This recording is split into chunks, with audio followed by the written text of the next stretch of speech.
So listen now from the book of Acts, chapter 2, verses 1 through 21. When the day of Pentecost came, they were all together in one place. Suddenly a sound like the blowing of a violent wind came from heaven and filled the whole house where they were sitting. They saw what seemed to be tongues of fire that separated and came to rest on each of them.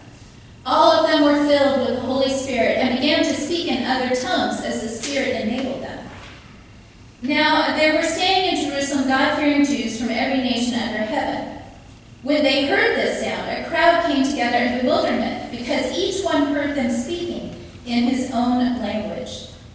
Utterly amazed, they asked, "Are not all these men who are speaking Galileans? Then how is it that each of us hears them in his own native language? Parthians, Medes, and Elamites, residents of Mesopotamia, Judea and Cappadocia, Pontus and Asia, Phrygia and Pamphylia, Egypt and the other parts of Libya near Cyrene.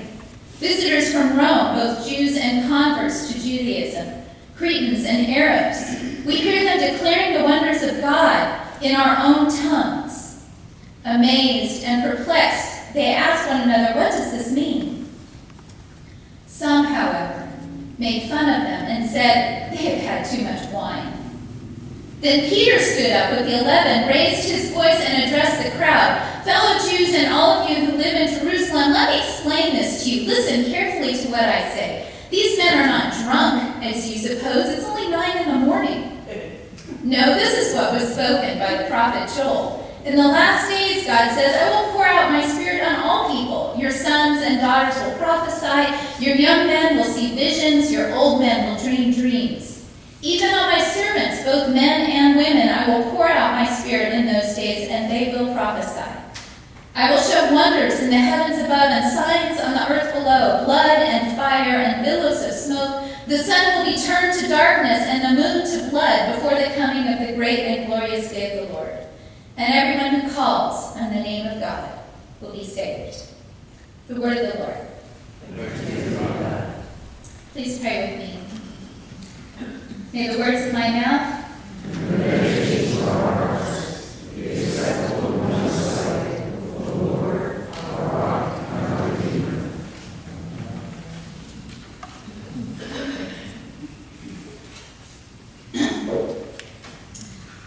So Pentecost is the birthday of the church. And it starts with this miracle where people across cultures and across languages and across everything could suddenly understand one another. And that's amazing to think that, we have trouble understanding each other, right, when we speak the same language, right? So it's amazing to think that these people understood each other across all of those differences. And yet the story of Pentecost tells us something else as well. Because there were a few people that, despite being able to understand one another in the other languages, denied that what they were experiencing. Well, they must be drunk. And I think about that because what it says to me is that if we have eyes to see, we see. And if we decide we are not going to believe, if we decide we are not going to be touched by these events, maybe it's not a decision. Maybe if we can't believe, maybe if we can't be touched by these events, then we don't see them. We have a choice.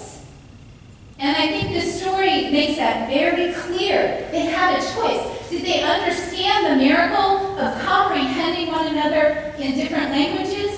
Or did they blow it off as being drunk? One of my favorite programs was on only for 2 years, Joan of Arcadia. If any of you have seen it, I've mentioned it before. Fantastic show. It's based on the idea of Joan of Arc, that this teenage girl is experiencing God. But she's experiencing God in other normal people that other people see too. And in the very first episode, she says to God, "Well, why are you appearing to me?" To which God responds, "I am not appearing to you. You are perceiving me. I am not appearing to you. You are perceiving me." I think about the depth of truth in that. God is all around if we have the perception to see. But how we see things, how we approach things matters. I want to share with you a couple stories. One's very short. When Aislinn was, maybe in second grade, I was helping out at her school one day, and I was leaving her classroom with a long line of kids, and her teacher said hi to the janitor. And the janitor said, "Just keep the faith." And as he said it, he looked directly at me. And it was one of those moments where that was exactly the message I needed to hear. Just keep the faith. And I'll tell you, if he had said it in response to something I had said, I might not have even noticed. But because somebody else had addressed him, and he says, "Keep the faith," and looked right at me. It was one of those moments where I felt God speaking to me. I want to share another story, very different. One of my favorite restaurants, it's no longer in existence, and you'll hear why in a minute. But it was called the Bella Italia Inn, though there was no inn associated with it. And though it was called the Bella Italia Inn with no inn associated with it, it was in fact Italian food that was made and cooked and owned by an Indian man. Excuse me, I'm getting over a cold. So you walk into the restaurant, and the first thing you notice is this Indian man with his turban playing his Indian music behind the counter and cooking this incredible Italian food. The waitress was Spanish, didn't even speak English. And as you walk in, you notice a lot of things are just not quite in agreement with one another. The woodwork was fantastic, fabulous, just pristine, amazing, clearly very expensive, and yet the carpets were absolutely filthy. They would serve you your drinks in these glasses, but the glasses wouldn't match. I went there with a friend one time. We both ordered Cokes. She got one in a very large crystal glass. I got one in a plastic cup. I'm not really sure what was going on there. They have a salt and they have oil and vinegar holder that was glass, beautiful glass, right next to a plastic salt and pepper shaker. Your food gets served, the hot food on cold plates and the cold food on hot plates. I asked for mineral water, got something that wasn't carbonated. We asked for our dessert to be split, and so the piece of chocolate cake, instead of being cut down the middle, she sliced off the top half. So one of us got all the frosting, and the other half got all the filling. However, this restaurant had the best Italian food I've ever eaten anywhere. The best food I have ever eaten anywhere. And every time I went, I found myself thinking, I have a choice here. I can see all these things that don't match. Or I can delight in the gift of this incredible food. When I was at Barkley, I worked or volunteered for a while with the homeless chaplaincy there. And the lead chaplain, Alexia, one day we were sitting around, and she was very well loved by the homeless population in Barkley. And one of the women named Jane, that's not really her name, but that's the name I'll give her now, came running up to her one time and grabbed her arm and said, "I am God." And my reaction was to shrink. You know, this person is clearly having mental issues. They're, unpredictable. I don't know what she's going to do. And that was my reaction. But Alexia just said, "And tell me, how does it feel to be God?" And Jane said, "I care, and I love, and I talk, and no one listens." And Alexia just gave me this look. And I realized that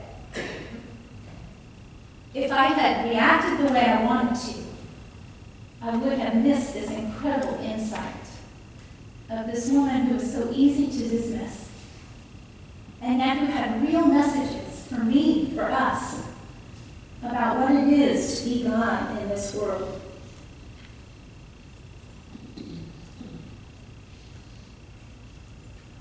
Albert Einstein said, there are two ways to experience the world. We can experience it as if nothing is a miracle, or we can experience it as if everything is.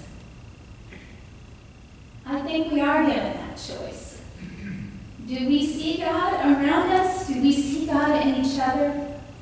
Do we see the miracle of being able to communicate across cultural differences and across language differences? Or do we accuse one another of being drunk, of being crazy? How do we respond? It's interesting because even Peter was still not getting it. The disciples still weren't getting it. After everything, he still comes back with there's going to be blood in the sky, and the moon is going to turn red, and all these terrible things are going to happen, none of which actually happened. Not at that time. They were still struggling, still searching, still trying to understand. And because Peter was so focused on what that meant about what was coming, I think he missed what it meant for what was. There's this wonderful poem I want to share with you. The man said, "God speak to me," and a meadowlark sang, but the man did not hear. So the man yelled, "God speak to me," and the thunder rolled across the sky, but the man did not listen. The man looked and said, "God, let me see you," and a star shone brightly, but the man did not see. So the man shouted, "Show me a miracle," and the baby was born, but the man did not notice. So the man cried out in despair, "Touch me, God, and let me know you are here." Whereupon God reached down and touched the man. But the man brushed the butterfly away and walked on.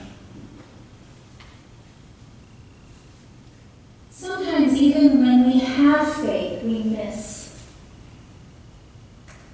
But if we choose, we can remember that every challenge that comes our way is an opportunity to learn and to grow more in our faith and our reliance on God. And we can remember that every bright, sunny day is a kiss from God reminding us that we are loved. And we can remember that when we see a stranger and exchange a smile, that is just a present of Pentecost, a communication with someone we don't even know. My prayer for all of us is that we continue to keep our eyes open to the gifts of Pentecost, the miracle of God's presence, God's love all around us, are there all the time for us to see every day. Amen.